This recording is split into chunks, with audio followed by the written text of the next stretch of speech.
Hi, this is show 10 of the Zzipp & Co podcast show from Weymouth, Dorset, UK. On this special show for Halloween, I have two exclusive interviews with a local ghost walk organiser and a psychic investigation team based in Weymouth. So, let's get on with the show, shall we? My name is X246ZY7 from the planet Dotopia, and when I'm in your rather primitive solar system, I go to paranormalpodcast.com and set my podcast aggregator to Paranormal Podcast with Jim Harold. Finally, a show about me. Well, sort of. At Paranormal Podcast, we interview authors and experts from around the world about everything from UFOs and ghosts to the existence of life after death. Are crop circles real? Is there scientific explanations for the Bermuda Triangle phenomena? Learn this and so much more on the Paranormal Podcast. Now, we take our subject matter seriously, but we have fun too. Even skeptics are welcome. So please subscribe. It's free. You can find us at Podcast Alley, the iTunes Music Store, or at paranormalpodcast.com. Take a listen. Open your mind. The first interview I have for you is with Alex Woodward, who runs the Weymouth Ghost Walks. The catchline is, "Dare you find out what lurks in the shadows of a happy holiday town." She has autumn walks and special walks, as you will hear with the interview. So, let's get on with the interview. This chat was conducted in a local bar, so the sound quality might not be as sharp and as crisp as I would have liked, but I hope you enjoy the interview anyway. Here we go. Right, and we are here at a local bar, the William Henry. The William Henry today, right. And we're talking about your local ghost walk that you organise. Yes. Can you tell us more about it? You know, how did you get involved in ghost walks? Ghost walks. Well, first of all, the business is called Weymouth Ghost Walks, and at the moment we've got one walk, which is the Ghost Walk of Old Weymouth. Old Weymouth being the area across the other side of the harbour, the Knowles area and around Brewers Quay. That is the original site of Weymouth, because where we're sitting now was officially called Melcombe Regis, because the two towns, most people know, were separate. So that's where we are. We are running the walks over on the original Weymouth site. Right, and if I remember correctly, Melcombe Regis and Weymouth used to be a bit like the top and bottom of Portland. I live on Portland, so I know exactly. Throw rocks at each other, you know. At some point, they actually threw a lot more than just rocks. And if anybody goes on the Melcombe Regis side and goes down to, I think it's the RFA building, Maiden Street, if they just look up, then they will see a cannonball still lodged in the in the wall up there. You know, so yes, there's quite a lot of animosity. It was actually Elizabeth I, I believe, that said, "No more. You two are going to be joined," and hence created the borough of Weymouth and Melcombe Regis. But no, at the moment, no disrespect to Melcombe Regis, but this year we started over on the Brewers Quay end, on the Brewers Quay, the original town of Weymouth. Right, and you were telling me that you've had some sort of strange things happen on these walks. Yes. Well, to go back to an earlier question, when you said about how did I get involved in it, I've always had a lifelong sort of interest, right from when I was very small, interest in ghosts and spectres and paranormal things. Just find it really interesting. And we've been on several ghost walks ourselves, well, not ourselves, me and my husband, when we've been on holiday. The first one being Whitby, everybody's great, and York as well, and a brilliant one done in Dudley, in the West Midlands, where I'm originally from. And I thought, I really want to do this.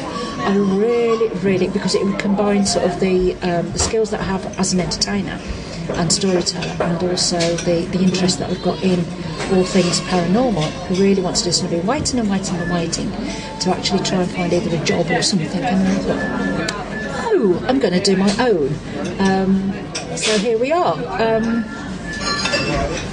So So 1st of July, that's where we started, and I couldn't believe our luck.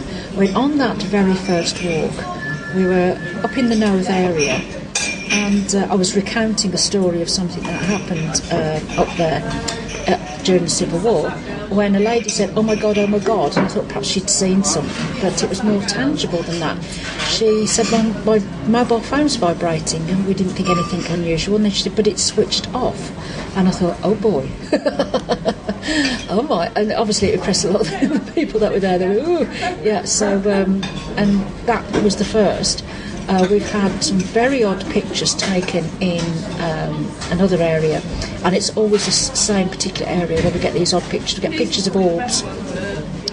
And the one photograph that sticks out in my mind, and I'm really sad that they didn't send it into our website, it was of a young boy, a human, alive young boy, but it actually, the photograph looked as though he'd been cut out and stuck on. It was almost as though he was standing in front of the background. I know he was, but sort of a 3D effect. And just on the outside of him, round him, was this glow, like an aura. But it was just a glow, and it was an extremely odd photograph. And in this particular area as well, it seems that people they take photographs along our route of different things. They'll take photographs in this area, and then we'll move on and they'll take some more photographs. And it's always photographs in this one area that are either fuzzy, out of focus, or there's just something weird about them. And this happens quite often in this particular area.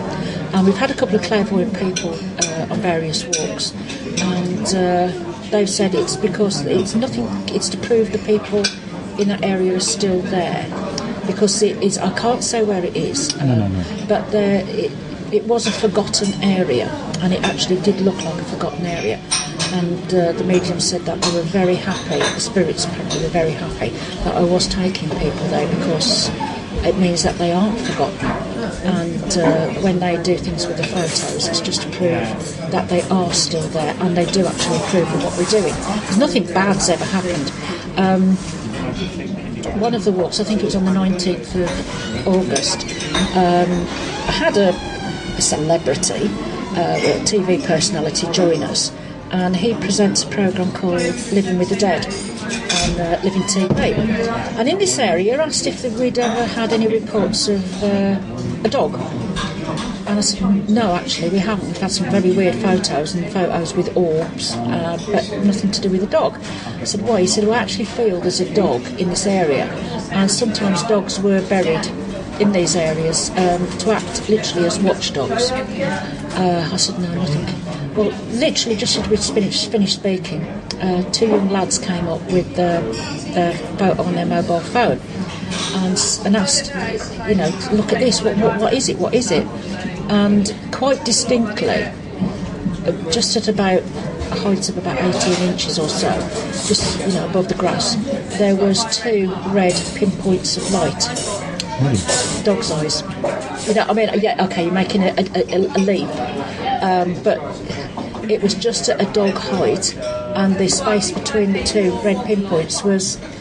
It could have been a dog. It could be two fireflies, but, we try and look at rational things. I've still not found a rational explanation how this lady's mobile phone could have vibrated while it was switched off, and I saw it was switched off. It was switched off. She put it in my hand and it was vibrating. It was the oddest thing, so I've not got an explanation for that, but these pinpoints of light. Lots of people have said that they have experienced a very strong sense of deja vu. Again, in one particular area, one gentleman was really quite freaked out by it. He was very not upset, but quite shaken. He was so shaken. I think he had to go into the Knowth Tavern where we finished to go and have a drink. He was just like, I've never been here before. I don't know you. I don't know any of the history of the area. I've never been. And he was just really. He said, but I knew everything you were going to say. Everything. He said, and I just knew I'd been here before. I just knew what the story you were telling. I just knew what it was. And he just kept going on about it. He was such a genuine guy. I've lived in a house where things happened, and not just to us but to other people that came in, so I know a lot I know when people are being genuine. This guy was genuine. I know some people that have been on the walks, they reckon they can see things, they reckon they can sense things, and I'm not going to dispute it. Just because something can't be proven, it doesn't mean to say it doesn't exist, you know. But I can only tell who's genuine, who's just saying, you know. One of the other things that was weird as well. There was a young guy, must have been about 14, 15, and he said that there was something etched on one of the walls that we look at. It was hello. He said when you watch it, as we were talking, he said he watched it almost form as though it was some kind of like graphic image, you know, CGI, and then it just suddenly disappeared. And he did seem like really, again, quite shook up about it. And we thought maybe he looked at a particular brick in this wall and it had got hello written on it, and he just, I don't know, he got a bit dizzy or whatever. But we searched and there was absolutely nowhere on this wall that we were near that it got hello. And he was very insistent that we'd actually like seeing this happen, you know. We've had people being touched. A couple of times we've had, again in one area, the back of their legs actually tapped when there's been nobody else near them, and nothing on the ground that could have come up. So yeah, things have happened. People have got quite a lot for their £4. I mean, not every walk, but you know, some walks, several things have happened. Some walks, nothing's happened. But yeah, so. Do you find that Weymouth is rich in stories? I know there are murders and goodness knows what. The Black Dog, for instance, in town, that had a murder in it centuries ago. It is rich, and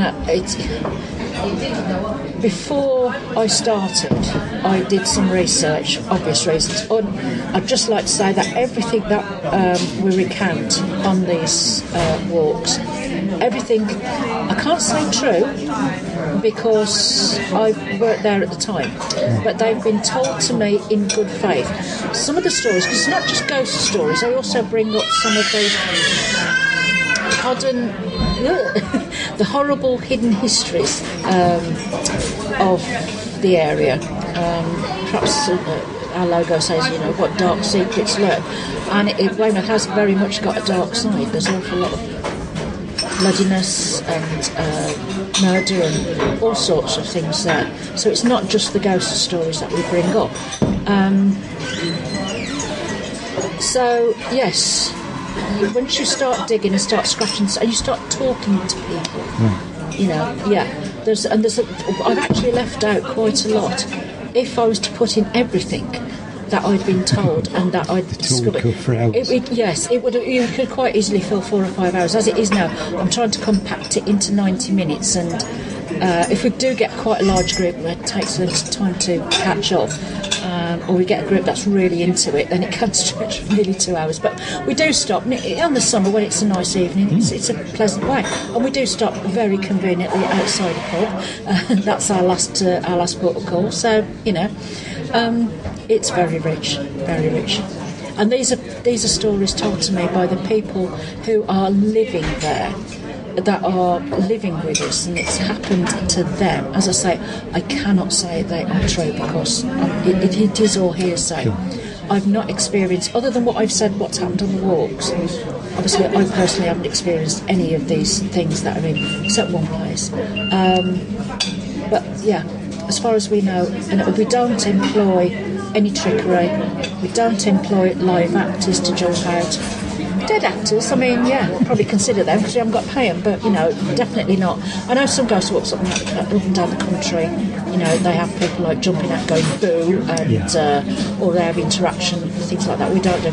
The stories are rich enough in themselves not to require any, you know, any additional, you know, frills. Okay, so how can people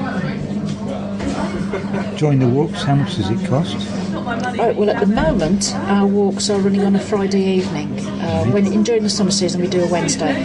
But the next walk is on the 16th of October. There's also another walk on the 23rd of October. Those are our last 2 regular walks for the season. And we meet on a Friday evening at 7 o'clock outside of Brewers Quay. Our large sign is there. We're also doing 2, in inverted commas, special walks. Those are taking place on the 28th and 29th of October. But instead of our regular ghost hunting guide, we will have a very special guest conducting those, and that guest will be Wanda Weatherwax. She is flying in on her broomstick, and I believe she's actually bringing some of her friends along with her. So what I said about the regular ghost walks, for our special ones, there may be a couple of surprises. Right.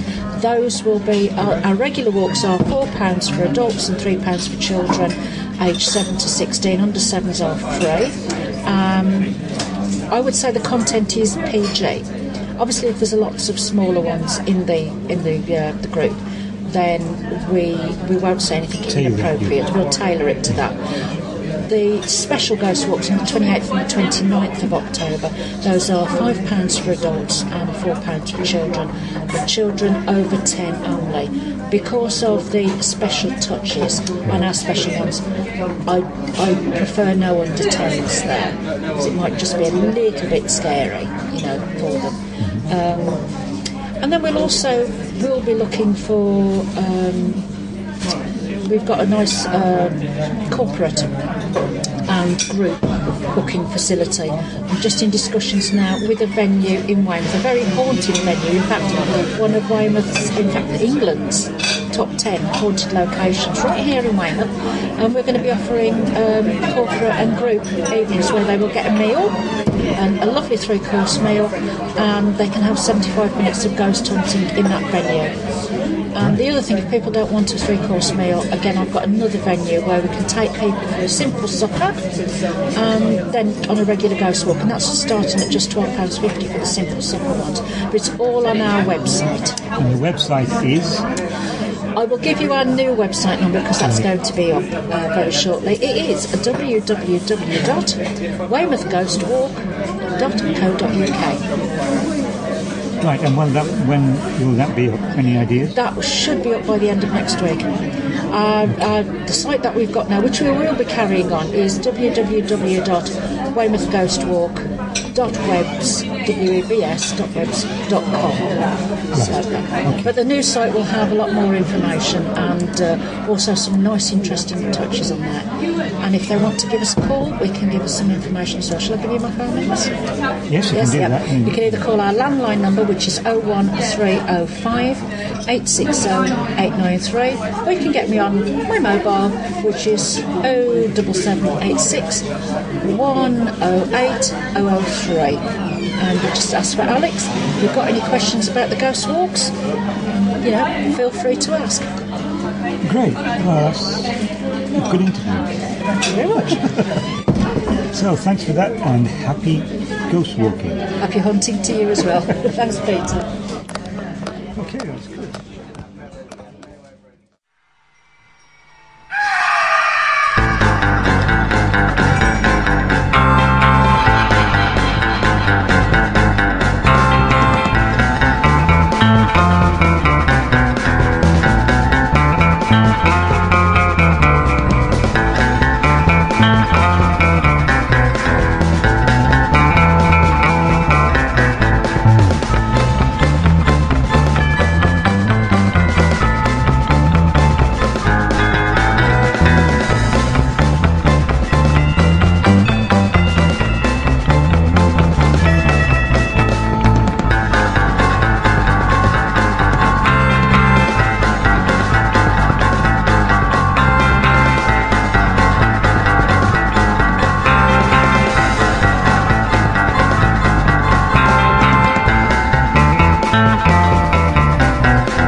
The music you last heard was the BC Surfers with Halloween in Terror Town.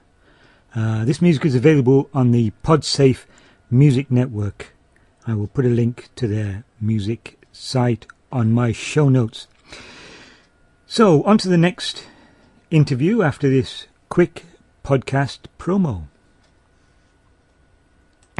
In this world of electronic amusements and instant knowledge, there is a place where the primal fears of humanity have found a refuge to thrill the knowing and terrorize the unwary.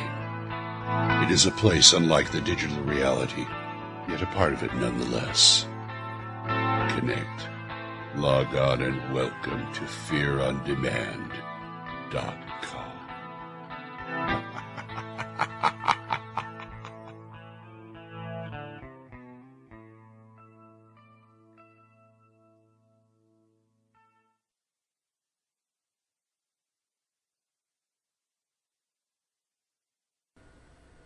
The next interview you're about to listen to is with members of The Pit, which is a psychic investigation group based locally. I did the interview actually on a beautiful sunny day in the North Fort Gardens here in Weymouth. It's a complete contrast to the one I did in the local bar, and I think you'll hear the difference. So, let's get on with this interview. Hello, I'm Cara. Hello, I'm Ashley. And I'm Steve. Hello.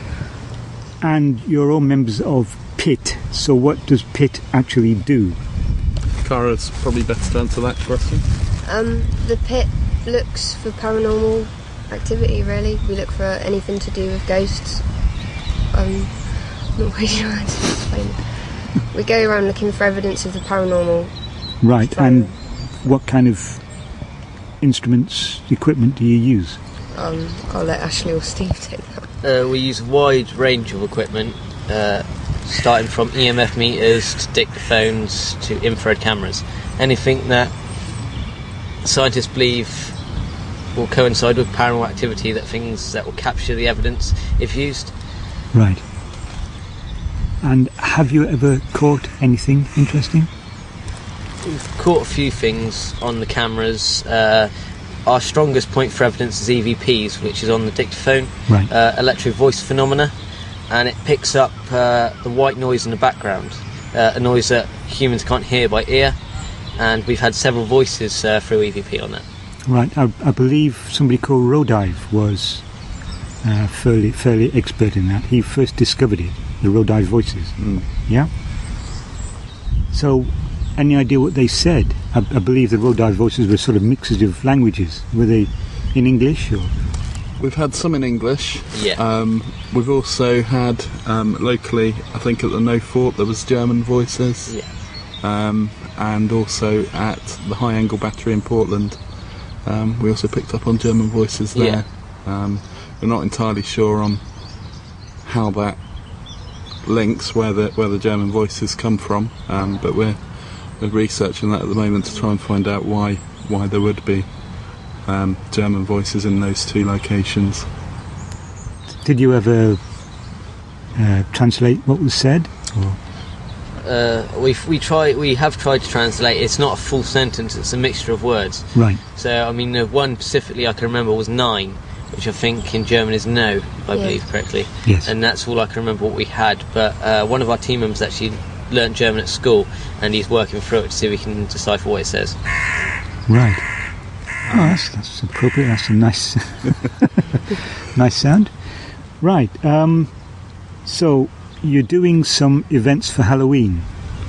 We are. We actually have one main event, which is a Halloween extravaganza, and that's effectively 6 nights at 5 locations. And the 5 locations geographically form a pentagram, and there's a theory that by forming this pentagram it will heighten any paranormal activity at these locations. Where are those locations? Ashley can answer that one. On the 26th of October we've got the Ilchester Arms in Abbotsbury. The 27th we move out to Osmington, the Smugglers Inn. Then we go out to Dorchester, I believe, to the Old Tea Rooms and Dorset County Museum, and come back down to our hometown of Weymouth and do the Kingswood Hotel, then out to Lulworth Cove Inn, then we come all the way back to Chester Arms again to complete the pentagram. Right, and you think this formation will increase? There's certainly a theory that it will. Yeah. And it was recently done by a popular paranormal TV programme, and we're aiming to either bust that idea or to prove that idea. Yeah. So, have you ever sort of encountered anything that you just can't explain on things you've done already? Yeah, I have. I have had some of the equipment thrown at me. I was setting up one of the motion sensors and it was picked up and thrown back at me after I'd left it, and that's happened on several different locations. Right, anything else? There was also at one of the locations a moving chair. I think that was in the tea rooms in Dorchester. We all had our backs turned, and all of a sudden this chair had moved at least a couple of inches, or more than a couple of inches across the room. So you've got levitation as well? It's quite bizarre. And I think EVPs are always one that throw you when there's suddenly a voice in a recording that nobody heard at the time. Yeah. And we use digital recorders so that there's not going to be any background recording that's there. So I think that's always one that throws us. Yeah. So where do you see the pit going forward from here? I think we're hoping to gradually get more backing from Weymouth, so hopefully we'll be able to do more locations in Weymouth, and then hopefully grow out so we can do obviously more locations, get more money donated in, and then be able to go further upstream, so we can go to, I don't know, Scotland. Edinburgh or things like that. Just go to different places around the world hopefully, and get a double-decker bus so we can see as well. We've got a lot of plans for the future. It's just making it happen. That's quite the far future at the moment. But I think certainly our short-term aim is to improve awareness of the pit and what we do, and the fact that we're able to offer investigations at no cost to the people that we're providing that service for. There's also members of the team that are able to do clearances, and we just want to improve that awareness that we are there, and if people are experiencing things that they're not comfortable with, or just want to know more about it, then they're welcome to give us a call and we'll come along and see what we can find out for them. I think our medium aim is to start to improve sort of funds for the group so that we can afford some of the more expensive equipment, such as thermal cameras and full aspect cameras, because obviously these pieces of equipment are hugely expensive, and as a non-profit making organisation, it's a difficult thing for us to reach to, but it's certainly a medium aim for us, and we're looking at avenues to help that, and the long-term aim is to be able to sort of cover the rest of the country and perhaps sort of into Europe and elsewhere, and there's a pipe dream almost, isn't there, at the moment, that we're going to get a double-decker bus and be able to tour around and cover everywhere. Right, I read in the article in the paper that you have your own clairvoyant, or we have clairaudient. We have a medium who's what does she cover? It's clairsentient. Clairsentient. It covers it all. All the areas, to feel it, to hear it, to go through what the spirit went through. So basically it's all the aspects of being a medium, and it's called being a clairsentient. Right. And that's Lisa Ashley's partner, isn't it? That's Lisa, that's my partner. Right. And Cara's also a trainee medium, so she's learning the skills involved. Obviously has a gift of her own that she's hoping to develop. And that is handy when you're doing what you do. Yeah, it means that we're able to cover sort of all aspects of an investigation. The mediums are able to hopefully tap into the spirit that's there, as well as the technical team being able to provide scientific evidence of what's there. It means that we're able to cover both sides of of the coin, really. The corporal and incorporeal. So, so we've covered what you're going to do for Halloween. We've covered your equipment. Is there anything else you'd like to tell the listeners about what you do? We also have an event that we've slipped into the middle of our extravaganza. The No Fort have asked us to do a sort of meet and greet at their Halloween event on the 30th. Right. They're going to be having I think they're referring to it as a ghost night, and people are able to go along, go on a ghost tour with Alistair Chisholm, who does the ghost tours in the area, and they're able to come and talk to us, have a look at some of the equipment we use, so we can sort of demonstrate how the pieces of equipment are used and answer any questions that they might have, and that's slipped in the middle there on the 30th. And how much is that? To attend there, adults is £5, children are £3, and a 2 adults 2 children family is £15, so it's quite affordable. Right, okay. You told me that you have a new website. Have you got a new website? Yeah, we've sort of relaunched the website, given it a completely new, fresh look.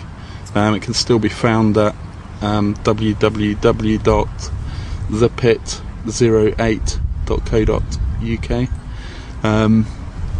and you'll find on there we've made a lot more use of multimedia. We intend to increase that in the coming future. So we've got things like a chat room, so people can come on and have a chat with us about paranormal experiences they've had, as well as being able to chat to just other visitors that perhaps have had similar experiences. We're also going to be changing the format of our investigation presentations from just a sort of still photo and brief write-up to video and sound, just to improve the presentation, really. Yeah. Okay. So, that's the 2 interviews I promised you. So, to round everything up, it's time for the contact details. You can contact the Zzipp & Co podcast show on MySpace at www.myspace.com/Zippster, that's ZZIPPSTER. You can also email the show at ZippShow, that's ZZIPPSHOW @gmail.com. You can send sound files and emails to there. We are now on Twitter, so you can follow us on Twitter, which is www.twitter.com/Zippster, ZZIPPSTER. And you can also contact us on Skype. So just search for Zippster, ZZIPPSTER in the UK. Okay, all links to the show, music and interviews are on the show notes, and it would be great if you could put a remark on iTunes if you have it. Okay, that's it for the show. I'll see you soon, and have a great Halloween. We must plan for tomorrow night. Why? What are we going to do tomorrow night? The same thing we do every night, Pinky. Try to take over the world.